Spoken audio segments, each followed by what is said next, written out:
louanges que Dieu nous avait données. Nous les bénissons, nous les louons parce qu'il est un Dieu merveilleux. Maintenant, nous voulons parler des chants que nous avons chantés en portugais.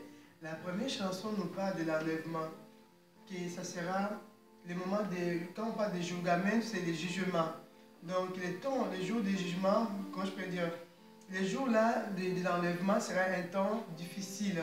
Après l'enlèvement, ça sera un temps compliqué et difficile. Donc, lorsqu'on fait c'est comme s'il y a les gens qui pleurent, qui disent donc ils sont en train de pleurer, c'est lamenter, que les jours là sera un jour difficile. Voilà. Donc, à part ça, on avait chanté quoi encore? On a chanté quoi encore les enfants? Caminhão de Uvo, par exemple, on dit Caminhão de Uvo para Cana. Ça veut dire que, ou non, pour eux c'était Beleza. Beleza minha alma, Seigneur. Ça veut dire, Seigneur, purifie mon cœur. Donc on a chanté d'abord les jours de jugement. Comme je ne veux pas rester, le jour de jugement, je ne veux pas rester pour que je parte en enfer. Je ne veux pas rester. Après l'enlèvement sera des temps difficiles. Il y aura des temps difficiles. Je ne veux pas rester. Je vais partir avec Jésus. Et après, comme je vais partir avec Jésus, je lui dis, Seigneur, beleza a minha alma. Ça dit, Seigneur, purifie mon âme. Et après, on a dit, caminhão de Uvo para Cana, c'est-à-dire, Seigneur, je suis en train de marcher pour aller en Cana. Et après, on a chanté quoi? Quem que cura, Jésus Christ de Nazareth. Voilà, ça dit que c'est qui guérit? C'est Jésus-Christ. Quem salva, ça dit, c'est qui sauve? C'est Jésus. Donc, c'est comme ça que... qui passe, ça veut dire, c'est qui est en train de passer. Donc, c'est Jésus. Vraiment, ces chants, c'était vraiment, on avait bien préparé parce qu'on voulait parler par rapport à l'enlèvement. C'est vrai que là, on parle, aujourd'hui, on ne parlera pas vraiment par rapport à ça, mais préparons-nous parce que Jésus revient bientôt. Pardon. Dieu m'avait montré ça aussi, et c'était l'enlèvement, et c'était dur déjà pour les gens qui étaient restés. Donc, préparons-nous pour l'enlèvement. C'est ce que nous sommes en train de faire dans cette famille. Nous sommes en train de nous préparer, nous les parents, et nous ne voulons pas que nos enfants restent. Nous voulons que nos enfants aussi participent dans cet enlèvement. Donc je ne veux pas que ce soit Michael, Manon, Finesse, Jonathan qui restent. Je veux que tous mes enfants voient Jésus. C'est pourquoi nous passons beaucoup de temps dans sa présence. Comme ça, c'est comme l'héritage que nous sommes en train de leur laisser. Un jour, je partirai. Quand, je ne sais pas. Mon mari, bientôt, si Dieu le veut, quand, je ne sais pas. Mais je sais que ça va arriver un jour. Il partira. Quand je dis bientôt, je dis n'importe quoi. Mais un jour, il partira. Moi aussi, je partirai. Et ses enfants, peut-être, vont rester où ils partiront avant nous, après, mais on ne sait pas. Mais à ce moment, nous préparons nos enfants pour ces jours-là. Qu'ils soient prêts. À partir d'aujourd'hui, qu'ils soient prêts. Si Jésus vient à l'école, s'il les retrouve au travail, je ne sais pas, au foot, je ne sais pas, qu'ils partent avec Dieu. Et moi, je veux aussi que vous préparez vos enfants, vous surtout les chrétiens, à penser, surtout pour vos enfants, à aller, à participer surtout dans cet enlèvement, dans ces jours d'enlèvement. C'est pas facile les français pour moi, mais je pense que vous êtes en train de me comprendre. Donc voilà, je voulais qu'on parle aujourd'hui par rapport à la prière que nous sommes en train de faire avec les enfants. Vous expliquer comment ça a vraiment commencé, pourquoi on commence à mettre des vidéos sur l'internet. Donc depuis longtemps, ça fait, je pense que depuis plus de 4 ans que nous prions, si je ne me trompe pas, plus de 4 ans que nous prions déjà avec les enfants à la maison. C'est vraiment les prières des vendredis soirs. Tous les jours nous prions avec les enfants, mais les vendredis soirs, ils savent très bien que c'est leur temps de prière. Après tout ce qu'ils vont faire, les devoirs, tout ça, ils ont un temps avec Dieu, un temps qui est uniquement pour les enfants.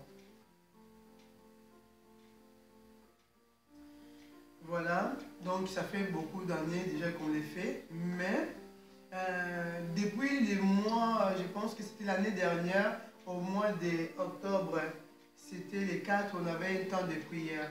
Pourquoi un temps de prière spécial? Nous, les enfants, ils viennent dans une école privée, école Timothée, donc une école privée. Et vraiment, c'était la première fois, j'étais angoissé de voir, je savais déjà que l'école publique, il y avait beaucoup de choses. En étant chrétien, il y a des bonnes choses dans des écoles publiques, mais en étant chrétien, je savais qu'il y avait des choses qu'on n'appréciait pas beaucoup. Hein. Simplement, je pourrais dire par rapport aux enseignants, il y a des enseignements qui parlent de la sorcellerie, il y a beaucoup de choses, hein. Ils parlent beaucoup de choses qui peuvent être un peu négatives. Et ça peut influencer la vie des enfants, ça, la vie des enfants. Ça peut influencer la vie des enfants.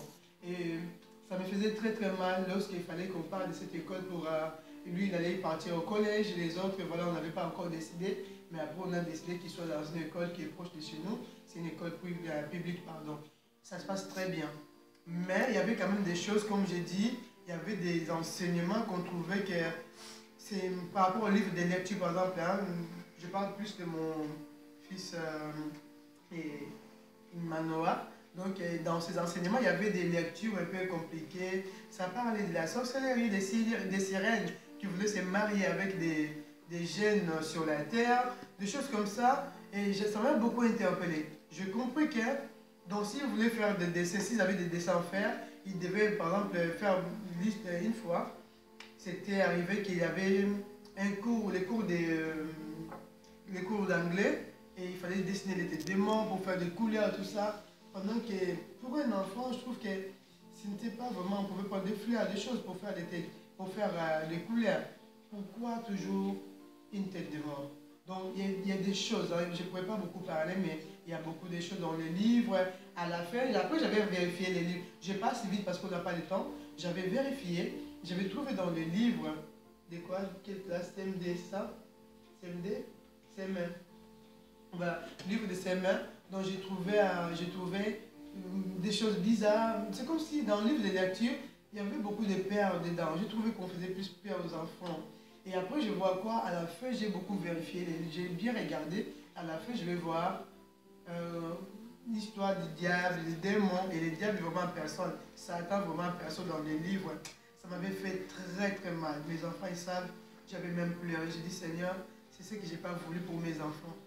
Je ne veux pas qu'on enseigne mes enfants les diables. Je ne veux pas qu'on enseigne mes enfants des histoires qui vont les terrifier. Mais bon, c'est l'école publique, je comprends aussi. Et c'était pas facile. Depuis ces jours-là, on s'est dit avec les enfants, comment on va faire? Est-ce que je dois aller parler à votre maîtresse? Comment je peux faire? Donc, je demandais la sagesse à Dieu. On a parlé avec papa, on s'est dit comment on peut faire. On avait vraiment essayé, on s'est dit on va prendre des temps, des prières. Après ces temps de prières, on verra qu'est-ce qu'on va faire. Et le jour là, c'était un dimanche, il y avait aussi la brocante, on n'était pas parti à l'église. On avait décidé de faire jeûne et prière, moi et les enfants, à la maison. Papa, il était parti à l'église parce qu'il n'y avait pas de transport en commun. Donc voilà, papa, il était parti, nous on était restés, on avait fait le jeûne et prière. C'était un dimanche, le 4 octobre, on avait prié. Et quand je dis prier, nous beaucoup plus, on ne prie pas beaucoup, mais on chante beaucoup. On avait chanté. Après avoir chanté, on a senti tellement fort, même je me souviens, Nathan me touchait, il y avait la présence de Dieu qui était vraiment fort et palpable. Et en ce moment-là, j'ai senti dans mon cœur qu'il fallait prier, commencer à prier. Je commençais à prier, je commençais à demander à Dieu, j'étais vraiment KO dans ma prière. Je dis, Seigneur, comment on peut faire? Nous sommes comme une goutte d'eau dans la mer. Si je vais aller voir les maîtresses, ils vont nous convoquer, ils vont nous dire des choses. Comment on peut faire pour régler ce problème? Et qu'est-ce qui se passe? Oh, j'avais vraiment prié, on avait prié. À la fin, j'avais senti comme si j'allais parler à quelqu'un.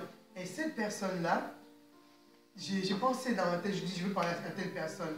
Comme c'est une Française, on pourra avoir des idées ensemble, comment on peut régler, comment on peut avoir prié ou bien réfléchir pour que je puisse aller voir la maîtresse de mes enfants. Parce que je ne voulais pas aller trop vite pour ne pas faire des bêtises. Et après, c'était passé les jours-là, après la prière, j'avais écouté quelques témoignages qui m'ont vraiment fortifié, qui ont fortifié ma foi. Et à partir de ce moment-là, je dis, le Seigneur nous a exaucés. Et surtout, à chaque fois que nous prions, nous sentons la présence de Dieu très très fort. on sait que Dieu est là. Et même lorsqu'on était en train de faire la louange, j'ai senti la présence de Dieu très très très fort. Donc Dieu est avec nous. Et après, qu'est-ce qui va se passer? On dort. Le lendemain, je fais les ménages comme d'habitude, je fais les ménages, je finis les ménages, je vais aller m'asseoir. Après, je vais attendre les enfants qui devaient venir, avec d'autres que j'allais chercher à l'école. Et voilà, les enfants ils étaient rentrés. Les enfants, ils étaient rentrés. Qu'est-ce qui va se passer? Je vois, pardon, c'était d'abord Michael qui va rentrer. Dès que je vois Michael, je cours vers Michael, je lui montre les textos que j'ai reçus et c'est un témoignage. Les textos là, je l'avais reçus les jours même de l'après, c'était dimanche. Donc à partir de 18h, quelqu'un m'avait envoyé un texto. Ça nous parlait de... Je vais mettre le film là pour montrer. Donc je vais le mettre. Donc ça nous parle des rapports Rodriguez. C'était le même jour de la prière que Dieu m'avait exaucé, qu'il nous avait exaucé. Il nous a donné ces textos, mais je ne l'avais pas lu, je n'avais même pas vu. C'était le lendemain que j'avais vu, je regardais, je saute vers Michael. Je dis, Michael, viens voir les choses qui sont là-dedans. Donc bref, nous allons mettre ces petits, ce n'est que de 5 minutes, une vidéo de 5 minutes, pour dire que, donc ça parlait de l'école. La personne qui m'avait envoyé ça, je l'ai salué, c'est maman Odile. Elle me dit, c'était pour prier, elle avait écrit, prions pour les enfants scolarisés. Elle ne savait même pas que les jours-là, nous étions en train de prier. Bonsoir, mesdames et messieurs. Le 9 septembre 2015, le Parlement de l'Union européenne à Strasbourg a voté sur le rapport de l'émancipation des jeunes filles par l'éducation dans l'Union européenne. On l'appelle aussi plus simplement le rapport Rodriguez, du nom de son initiatrice Liliana Rodriguez. Il a été adopté avec une majorité de 408 votes pour, 236 contre et 40 abstentions. Le rapport exige la prise d'influence par l'éducation afin de provoquer un changement dans la société. On serait convaincu, je cite, qu'un potentiel de transformation serait inhérent à l'éducation qui pourrait être utilisé pour appliquer l'égalité des sexes. L'égalité, cela veut dire ici l'imposition du principe de l'intégration de l'idéologie du genre. Au centre et à l'origine de l'idéologie du genre se trouve la féministe américaine Judith Butler, théoricienne du genre. L'idée maîtresse de son idéologie est « les hommes et les femmes, ça n'existe pas ». Le sexe humain serait une construction tout à fait culturelle. Chacun aurait le droit de choisir librement son sexe, et il y aurait bien plus que 2 sexes seulement. Au travers de cette idéologie du genre, on introduit dans la politique des changements révolutionnaires sans demander l'avis des gens. Le rapport Rodriguez préconise, je cite, qu'on doit porter une attention particulière à l'égalité des sexes sous tous ses aspects dans les programmes scolaires, dans les buts de développement et d'apprentissage dans les matières, les programmes et les objectifs des cours. L'exigence centrale dans ce rapport est, je cite encore, de rendre obligatoire la participation à une éducation sexuelle appropriée à l'âge et dans le cadre du programme scolaire pour tous les élèves de l'école primaire et secondaire. Cela veut dire éducation sexuelle obligatoire à partir du cours préparatoire. Il est fortement exigé d'intégrer de plus en plus des informations objectives sur les sujets du LGBTI dans les programmes scolaires. LGBTI est une abréviation pour l'association des lesbiennes, homosexuelles, bisexuelles, transsexuelles et intersexuelles, et on estime que des sujets traitant de l'orientation sexuelle doivent être enseignés à l'école sans jugement de valeur. En outre, ce rapport exige, je continue à citer, que les progrès réalisés suite à l'application des mesures politiques d'égalité dans les établissements doivent être contrôlés et évalués par des institutions indépendantes. En faisant cela, non seulement on soutient des changements profonds dans les systèmes éducatifs des pays de l'Union européenne, et par là, on viole leurs compétences individuelles en matière d'éducation. Mais d'autre part, ces mesures constituent une violation des droits des parents en intervenant dans le domaine personnel de l'éducation parentale. C'est de cela que le député européen Georg Mayer fait la critique. Le rapport concernant l'émancipation des jeunes filles par l'éducation dans l'UE envisage des interventions massives dans le système éducatif interne des États, et dans la conception des programmes scolaires, ainsi qu'une régulation de l'éducation dans les familles. Dès la maternelle, l'enseignement doit traiter de tous les comportements sexuels. Il semble que sous couvert de la diversité, il n'y a plus de tabou pour les pédagogues sexuels. Des pédagogues sexuels importants exigent des articles de sex shop à l'école primaire, le fouet à lanière de cuir dans les cours d'éducation sexuelle, le coït anal et oral, la fellation et différentes versions de sexe en groupe doivent être traitées à l'école. Déjà en octobre 2014, le journal Frankfurter Allgemeine et le magazine Focus ont mis en garde contre les pédagogues sexuels qui aimeraient intégrer dans les cours les pratiques sexuelles les plus déviantes. Dans le manuel pour les instituteurs Instruction d'application des directives cadres pour l'éducation sexuelle en Hesse, le professeur Hans-Jochen Gamm, décédé en 2011, a écrit « Nous avons besoin de la stimulation sexuelle des élèves pour faire la restructuration sociale de la société et pour éliminer radicalement l'obéissance à l'autorité, ainsi que l'amour des enfants pour leurs parents. » Et Sigmund Freud a averti « Les enfants qu'on a stimulés sexuellement ne seront plus capables d'être éduqués. » Par conséquent, cette éducation sexuelle de l'idéologie du genre s'avère être un instrument pour monter les enfants contre leurs parents. On provoque ainsi une déstabilisation et une destruction des familles et par conséquent de toute la société. Comme le montre le documentaire « La guerre par instrumentalisation », ces bouleversements ont pour but une seule chose, établir une dictature mondiale unique. À ce sujet encore, une dernière citation du multimilliardaire Nicholas Rockefeller. Le féminisme est notre invention pour deux raisons. Autrefois, seulement la moitié de la population payait des impôts. À présent, presque tout le monde en paye parce que les femmes travaillent. De plus, de cette façon, la famille a été détruite. Et ainsi, nous avons reçu l'autorité sur les enfants. Ils sont sous notre contrôle avec nos médias et on leur fait ingurgiter notre message. Ils ne se trouvent plus sous l'influence de la famille intacte. En montant les femmes contre les hommes et en détruisant le couple et la communauté de la famille, nous avons créé une société cassée d'égoïstes, qui travaillent, consomment, qui sont de cette façon nos esclaves et qui trouvent même cela très bien. Je vous dis au revoir pour aujourd'hui. Bonne soirée.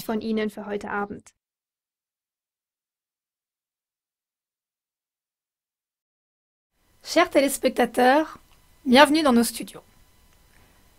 Aujourd'hui, nous allons parler d'un sujet qui, à l'évidence, n'est pas une affaire de goût. Il s'agit de répondre à cette question. Le film « 50 nuances degrés » pousse-t-il nos adolescents à des pratiques sataniques? L'adaptation cinématographique du livre « 50 nuances degrés », vendu à plusieurs millions d'exemplaires, a célébré sa première en février 2015 lors du festival international La Berlinale. De jeunes et beaux interprètes ayant des voix douces, accompagnés d'une musique romantique, mettent en scène des pratiques sadomasochistes qui sont présentées comme quelque chose d'attirant. Les pratiques sadomasochistes ont une dominance pathologique associée à la volonté de faire du mal aux autres ou à soi-même. D'un autre côté, elles représentent une servilité tout aussi pathologique qui implique une motivation forcée de torturer les autres et surtout de se laisser soi-même torturer. Ce film de Hollywood, autorisé à partir de 12 ans en France par le CNC, le Centre national du cinéma et de l'image animée, semble clairement cibler la jeunesse. Si le prétexte de l'art cinématographique est utilisé pour que les jeunes soient de plus en plus dirigés vers un niveau plus bas et empreint de sexualité débridée, d'atrocités perverses et de pratiques sataniques, alors la question se pose de savoir à quoi sert tout cela. Le docteur Christelle Ruth von Holt, spécialiste en médecine des enfants et des adolescents et directrice de l'Institut allemand pour la jeunesse et la société, vient au fait que les personnes affaiblies dans leur identité sont plus susceptibles d'être victimes de manipulations et de tentatives idéologiques d'uniformisation. C'est la raison pour laquelle, chers téléspectateurs, il est grand temps de mettre à la lumière toute l'industrie du film et de la musique et de se demander qui a un intérêt idéologique à manipuler et à tenter d'uniformiser les populations. Le marché de la perversion et de la sexualisation de nos jeunes a énormément augmenté ces dernières années. Nous avons déjà, dans des émissions précédentes, parlé de ceux qui tirent les ficelles de ce sombre marché et qui en tirent profit. Vous pourrez en apprendre plus en regardant notre film documentaire Sexe forcé, dont le lien apparaît ci-dessous. N'hésitez pas à le regarder pour en savoir plus. À très bientôt.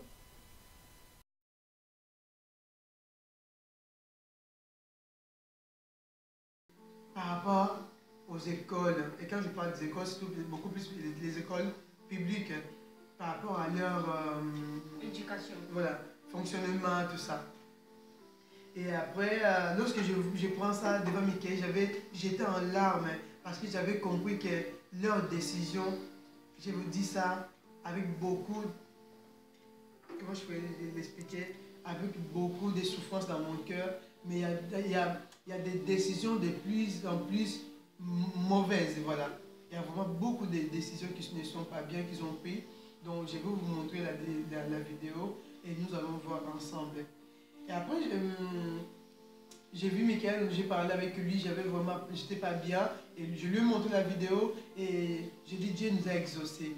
Je vois Finesse était rentré et avec Manon ils m'ont vu, j'étais en larmes parce que j'ai compris que les écoles publiques c'est bien, mais pour nous les chrétiens, même pour d'autres enfants, pas que nous les chrétiens, pour d'autres enfants, il y a des choses qui se passent dans les écoles publiques. Et en étant chrétien, ça me fait très mal de voir leur enseignement. Donc, je pourrais dire tout simplement, ils travaillent pour le diable. Je suis désolé de le dire, mais c'est la vérité. Ils travaillent pour le diable. Là, c'est clair et certain. Parce que leur but, c'est de livrer nos enfants au diable, tout simplement. Ça, c'est la vérité. Et après, voilà, j'ai vu les enfants, on a partagé, on avait prié et c'était bon. Donc, depuis ces jours-là, Dieu a commencé à me mettre dans le cœur comment je peux faire pour aider tous ces enfants-là. J'ai essayé de parler aux gens. Les gens envoyaient des textos, mais ce n'était pas suffisant. Je sentais que les gens que j'ai envoyé des textos, c'était par exemple une goutte d'eau dans la mer. Donc j'aimerais bien parler à tout le monde. Interpeller pas que des chrétiens, interpeller même tous les parents à faire attention par rapport à l'éducation que nos enfants ils sont en train de recevoir dans nos écoles. Quand je dis les écoles, surtout nos écoles publiques. À faire très attention, à avoir les temps, lorsque les enfants viennent de l'école, lorsqu'ils font leurs devoirs, à parler avec vos enfants. C'est important de parler avec vos enfants. Donc, c'est à partir de là que j'ai commencé à avoir des idées. Je parlais avec mon mari, avec beaucoup de gens. Comment je peux faire comment nous pouvons faire pour prier ensemble? Je ne sais pas, il y avait beaucoup d'idées dans la tête. Mais jusqu'à ce que Dieu nous a aidés à commencer à mettre des vidéos sur l'internet. Et à partir de ce moment-là, on a béni le Seigneur parce qu'on sait que là, on peut communiquer, pas qu'avec une seule personne, pas qu'avec des personnes, mais avec peut-être le monde entier. Donc toute personne qui pourra regarder nos vidéos, ou cette vidéo-là, que nous sommes en train de faire aujourd'hui, donc cette personne-là pourra écouter ce que nous avons dans notre cœur. Donc nous et nos enfants et mon mari, nous avons à cœur de faire quoi? D'aider les enfants, d'aider les jeunes. Quand je parle des enfants, ça peut être des jeunes, ça peut être des enfants par exemple comme de l'âge de finesse, les plus petits, tout ça. Même si Dieu veut un jour faire des orphelinats, on le veut. Donc Dieu nous a mis à cœur de le faire. Et à partir de ces jours-là, je pourrais dire, il y a beaucoup de choses à dire, mais je suis en train de couper. Donc Dieu a commencé à me parler des enfants. Il a commencé à me montrer dans mes rêves, partout. Donc à chaque fois que je vois quelqu'un avec les enfants, en train d'enseigner, des chrétiens enseigner les enfants, moi je sens comme si c'était moi qui étais en train de le faire. Donc je suis dedans. J'y suis dedans. Et mon mari sait, et lui aussi m'accompagne dans ça. Et nous tous avec les enfants, on s'est dit même, s'il faut partir en Angola, nous, pour aller faire un orphelinat en Angola, si les gens peuvent nous aider même, aller faire partout. Hein. Je dis Angola parce que c'est d'où je viens, je connais bien mon pays, mais je parle. On peut partir partout pour aider les enfants qui sont en danger, qui sont qui ont des difficultés, voilà. Et même les enfants qui souffrent. Donc nous sommes là on s'est décidé à le faire. On s'est décidé à le faire. Maman, papa, ne retenez pas vos enfants. Montrez vos enfants cette vidéo et d'autres vidéos que nous avons fait. C'est vrai que les enfants bougent, c'est un peu compliqué. Nous ne savons pas vraiment comment faire les vidéos, mais nous ne savons pas vraiment comment faire des vidéos, mais pose-moi ça. Nous ne savons pas comment faire des vidéos, mais le problème c'est que c'est quoi? On veut quand même parler. Donc excusez-nous pour les bêtises, pour les désordres des fois qui peuvent arriver pendant nos temps de tournage, tout ça. Notre but, nous ne sommes pas des pros, des professionnels, mais notre but, c'est tout simplement vous communiquer notre cœur. Déjà mis dans notre cœur, c'est que nous voulons vous partager notre passion avec les enfants. Et s'il y a quelqu'un aussi qui se sent vraiment prêt à le faire avec nous, appelez-nous. Je vous donne tout de suite mon numéro, ou notre numéro, c'est 06 51 73 87 72. Là, c'est mon numéro. Donc 06 51 73 87 72 à la fin. Donc c'est ça mon numéro. Que Dieu vous bénisse. Vraiment, soutenez-nous. Et s'il y a des remarques, des reproches à faire, faites-les nous. On a besoin de ça pour qu'on puisse avancer. Et nous ne voulons pas se limiter à ce nombre-là. Nous voulons être beaucoup. Donc si vous avez besoin de prier, appelez-nous. Nous allons noter. Nous allons prier pour vous. Priez pour nous aussi. Et nous prierons pour vous aussi. Et prions-nous tous ensemble pour le monde entier.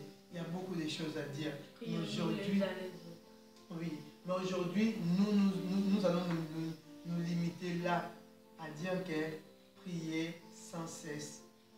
Donc, ce groupe Les Vaillants Héros, nous avons commencé comme ça. Nous avons compris qu'il y a beaucoup d'enfants qui sont en danger. Beaucoup d'enfants, beaucoup des enfants sont en danger. Maman, papa, surveille tes enfants. Conseille tes enfants. Comme j'avais dit l'autre fois, vos enfants ne sont pas des monstres. Ce sont des servantes et des serviteurs de Dieu. Nous avons des témoignages. La prochaine fois, il y a beaucoup même de témoignages. Mais Dieu va nous aider. Michael pourra donner son témoignage. Il y a Manon qui va donner son témoignage. Un tout petit peu pour finir, si elle peut parler, elle va parler de son témoignage aussi. Nathan, s'il pouvait parler, il allait parler de son témoignage aussi. Donc on a quand même des témoignages. Notre Dieu, il est merveilleux. Et cette prière que nous sommes en train de faire, ne pensez pas que nous sommes en train de rigoler. Pendant ces moments de prière, Dieu exauce. Manoa, il a des témoignages, comme j'ai dit. Il a beaucoup de témoignages. J'aimerais dire que 2 secondes. Donc, où nous sommes à Torcy, cet appartement, si nous l'avons trouvé, c'est par la grâce de Dieu, par la prière que nous faisons avec les enfants. Des fois, papa, il n'est pas souvent. C'est nous, avec les enfants, qu'on est là. Donc, voilà, les jours qu'on avait fait la prière pour cet appartement, papa, il était là. On était en jeûne et prière avec les enfants. On avait glorifié le Seigneur et à partir de là, Dieu a commencé à nous montrer que nous avons trouvé quelque chose. Donc, on a beaucoup de témoignages. Priez avec vos enfants. Priez avec vos enfants. Que Dieu vous bénisse. Les enfants aussi sont fatigués d'aimer les cultes. Voilà, je voulais qu'on prie. Où vous êtes, vous allez prier pour nous et nous allons prier pour vous. On peut prier ensemble? On peut prier ensemble? Oui. D'accord. Qui va commencer à prier? Prie fort pour que papa écoute et les gens qui sont devant toi t'écoutent très très fort. Tu vas prier pour quoi? Pour nos amis qui nous regardent. Prie pour eux. Que Dieu les touche. Que Dieu les aide aussi à bien élever leurs enfants avec Jésus. Vas-y ma chérie. Très très fort. Et écoute-moi. Non comme ça. Prie comme ça, Seigneur. On y va.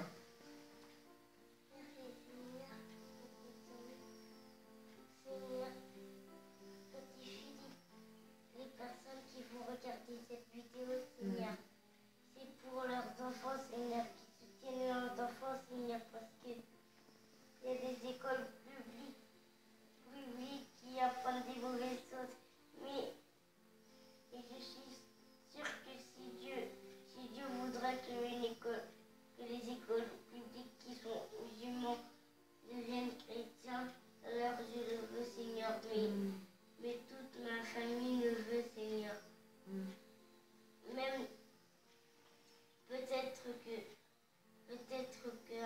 mère qui emmène son enfant dans une école privée pour devenir un chrétien avec son enfant, Seigneur. Parce que dans la terre, il n'y a pas beaucoup de chrétiens, Seigneur, à cause du diable, Seigneur. Mais souvent dans la télé, je vois dans les clips, il y a des tas de chrétiens, Seigneur, qui viennent t'adorer, Seigneur, qui te voient, qui se sentent dans leur corps, Seigneur, et qui sentent toutes tes chansons, Seigneur. Ils sautent pour toi, Seigneur, malgré leur faim, malgré tout ce qu'ils ont, Seigneur. Protège-les, Seigneur. Protège les écoles, Seigneur. Seigneur, tout esprit maléfique de violence dans les écoles, Seigneur. Tout esprit de rivalité, Seigneur. De méchanceté, de moquerie, Seigneur. Et de méchanceté, Seigneur. De dire que d'orgueil, Seigneur. Oh non, Et de méchanceté, Seigneur. Tout esprit du diable qui contrôle les enfants, Seigneur. Et ça, c'est au puissant de Jésus. Au nom de Jésus. Seigneur, je comprends qu'en fait, ce n'est pas les enfants qui se contrôlent méchants, Seigneur. Mais c'est le diable qui leur contrôle. C'est comme un robot, Seigneur. Quand tu mets des piles, quand tu contrôles avec ta télécommande, il marche, Seigneur. Et quand tu ne contrôles plus, il marche plus, Seigneur. C'est comme toi, quand on fait des bonnes choses, c'est toi, tu as une télécommande spirituelle, Seigneur. Et tu la contrôles en gentillesse, Seigneur. Mais le diable, lui, il utilise ça en méchanceté, Seigneur. Et cette méchanceté... Béni parce que tu es l'alpha et tu es l'oméga. On t'avait vraiment supplié que tu sois avec nous. Tout ce que nous sommes en train de faire dans cet endroit, Seigneur, c'est pour ta gloire uniquement. Pas pour qui tu sois. Ta gloire, toi, le vrai Dieu. Nous voulons t'honorer, Seigneur. T'aimes les enfants. On t'avait dit que laissez venir à moi les petits-enfants. Ne les empêchez pas. Seigneur, c'est pourquoi nous t'amenons ces enfants. Et en même temps, nous t'amenons, Seigneur, d'autres enfants qui ne sont pas avec nous dans cet endroit. Tu leur vois, tu leur connais, Seigneur. Nous voulons que tu te montres dans leur vie, dans leur corps, dans leur âme, dans leur esprit. Seigneur, donne-nous la force de continuer ce que tu as commencé avec nous. Tu nous as dit que vaut mieux la fin d'une chose que son commencement. Seigneur, tu as commencé avec nous. Là, tu es avec nous. Continue avec nous, Seigneur. Au nom de Jésus, nous prenons l'autorité sur toute puissance, Seigneur, de moquerie, sur toute puissance, Seigneur, comme ma fille a dit, des rivalités, sur toute puissance, Seigneur, qui ne lève pas ton Saint-Nom, qui soit nul et sans effet, au nom de Jésus. Seigneur, ces enfants, nous les mettons sur l'Internet, pas parce qu'on a besoin qu'on les voit, mais nous voulons tout simplement que tu montres ta gloire à travers leur corps, leur âme, leurs esprits, Seigneur. Accompagne ces enfants à l'école. Accompagne ces enfants partout, Seigneur. Nous voulons que tu sois l'alpha et l'oméga de leur vie et d'autres, tous les enfants du monde, Seigneur, que tu nous donnes. Envoie tous les enfants que tu veux envoyer. Envoie les parents qui regardent, Seigneur. Et lorsqu'ils vont regarder, qu'ils soient touchés aussi. C'est ça le but. Et qu'ils puissent prendre des temps, beaucoup de temps, des conversations avec leurs enfants. Et en même temps, prendre des temps de prière. Seigneur, je sais que tous les débuts, c'est difficile. Mais lorsqu'ils vont se mettre à prier dans leur famille, dans leur maison, tu vas commencer à changer leurs enfants, changer leur famille, leurs habitudes, à partir des parents jusqu'au dernier de la maison, Seigneur. Merci. Bénis toute personne, Seigneur, qui nous bénit. Et bénis toute personne, Seigneur, qui ne comprend pas ce que nous sommes en train de faire. Bénis ceux qui sont malades. Visite-les dans les hôpitaux. Toute personne qui a besoin de ta main, qui nous ont demandé, tous les gens qui nous ont demandé de prière, Seigneur, nous voulons que tu vas leur visiter. Au puissant de Jésus, nous avons ainsi prié. Nous avons vraiment envie de prier encore plus, mais c'est vrai qu'on ne pourra pas rester longtemps. Parce que ça sera prendre beaucoup de temps. Père, écoute nos cœurs. Écoute nos cœurs. Écoute ceux qui crient à ce moment. Écoute une maman, un papa, Seigneur. Écoute les familles qui sont divisées, partagées en désordre. Les enfants qui n'obéissent pas. Les parents qui sont des méchants. Je ne sais pas, il y a tellement de situations, de problèmes qu'on a besoin que tu te montres au nom puissant de Jésus. Nous avons ainsi prié. Amen. Et je voulais dire quelque chose. Nous allons... bientôt, c'est la marche de Jésus. J'aime beaucoup la marche de Jésus. Je peux crier, je peux sauter. Donc, je vous invite, vous tous qui vous allez regarder cette vidéo, je vous invite. Ce sera les 21 mai. Donc, la semaine prochaine, samedi prochain. Les 20... Hein?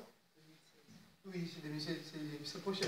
Donc, samedi prochain, la marche pour Jésus, c'est à Paris. J'ai oublié. Si vous voulez bien voir, allez sur topchrétien.com. Vous allez trouver. C'est noté. Donc voilà. Il y a voilà. J'ai beaucoup de choses à dire, mais j'ai oublié un peu. Voilà quoi. Donc venez nombreux. Nous allons louer le Seigneur. Les gens qui sont un peu plus loin, qui ne peuvent pas venir, c'est pas grave, mais priez pour nous. Nous voulons marcher à Paris. Et lorsque nous allons chanter, marcher, nous voulons que la gloire de Dieu